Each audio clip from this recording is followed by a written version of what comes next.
How life started on Earth. Oldest ever fossils found in 3.5 billion-year-old rocks.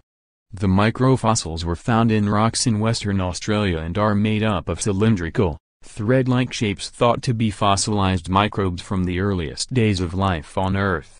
Professor William Schopf, a paleobiologist based at the University of California, Los Angeles, is convinced they are fossils of microscopic life. He said, "I think it's settled." Professor Schopf led a team that analyzed the carbon composition of the ancient rock to find out the ratios of different carbon isotopes, thereby different types of carbon. The conclusion was the ratios matched those of microbe-like structures in the rock. Professor John Valley, a researcher at the University of Wisconsin-Madison who co-led the study, said, "The differences in carbon isotope ratios correlate with their shapes. If they are not biological, there is no reason for such a correlation." However, it was not quick work. Devising the technique for analyzing the tiny fossils took a decade to master.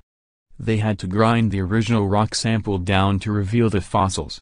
The study was published in the journal Proceedings of the National Academy of Sciences. It found 11 different varieties of microbe in the rock.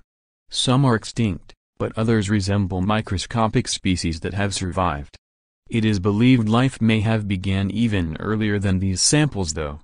Earlier studies found oceans existed on Earth 800 million years before these tiny creatures in the rocks developed.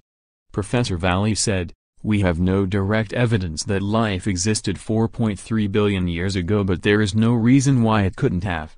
This is something we all would like to find out."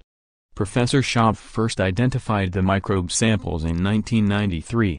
Not all scientists agree they are fossils, with some saying the microscopic samples are just textures in the rock.